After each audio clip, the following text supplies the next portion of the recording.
Imagine a private corporation, heavily armed, minting its own currency, collecting taxes, and governing an entire massive subcontinent. That was the reality of the East India Company. But it didn't start that way. In 1600, Queen Elizabeth I granted them a standard charter with exclusive trading rights. They were just merchants. Then came 1765. The company secured what was known as Diwani. This gave them direct rights over revenue and civil justice in Bengal, Bihar, and Orissa. Overnight, their accountants were backed by armies. They stopped being a simple trading outfit and morphed into a massive, heavily fortified territorial power. Back in London, the British government woke up to a severe problem. A rogue corporate monopoly had outgrown the state itself. Parliament had to step in. In 1773, they passed the Regulating Act. It was their first real attempt to put a leash on the beast and force some central administration on the company's affairs in India. The immediate target was rampant corruption. Company servants were running lucrative private, off-the-books trading networks and accepting enormous bribes directly from locals. To stop the bleeding, Parliament created the office of the Governor-General of Bengal and established a Supreme Court at Calcutta. For the first time, the company was legally required to report its revenues directly to the British government. Next came Pitt's India Act of 1784, making territories British possessions and introducing a double government. Operations split. The Court of Directors managed commerce, while a new Board of Control managed political and military affairs. By trying to audit a corrupt megacorporation, the British Parliament was accidentally laying down the exact legal and bureaucratic foundation for centralized government in India. By 1833, the state finished gutting the corporation. The Charter Act abolished the company's commercial rights entirely. They were stripped down to a purely administrative shell.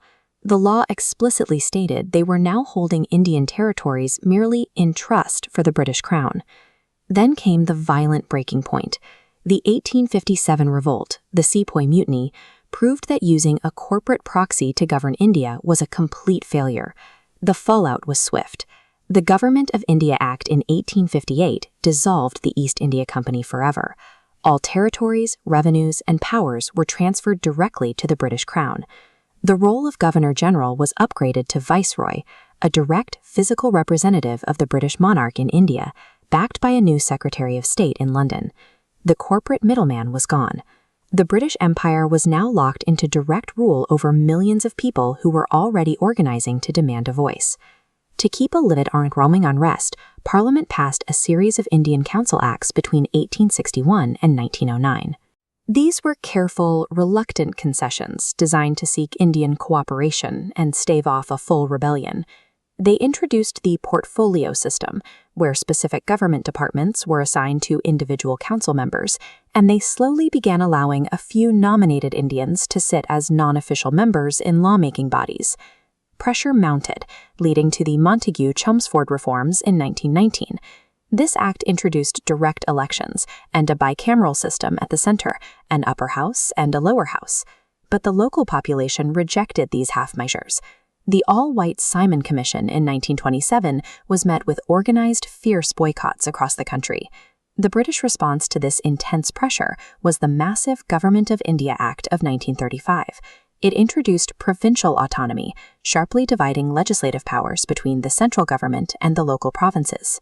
By continually trying to adjust the valves on a boiling pot, the British had engineered the exact federal legislative machinery required to run a modern, complex state.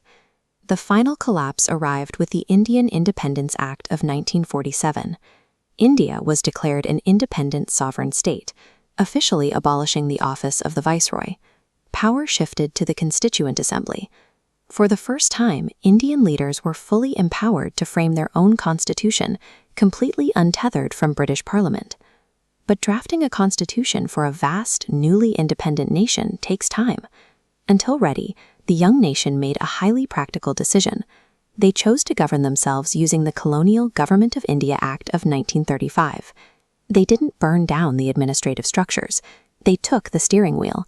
They utilized the public service commissions, the bicameral legislatures, and the provincial autonomy that their captors had built. The massive legal framework constructed to rein in a rogue corporate monopoly and modified to maintain an empire became the architectural blueprint for the world's largest free democracy.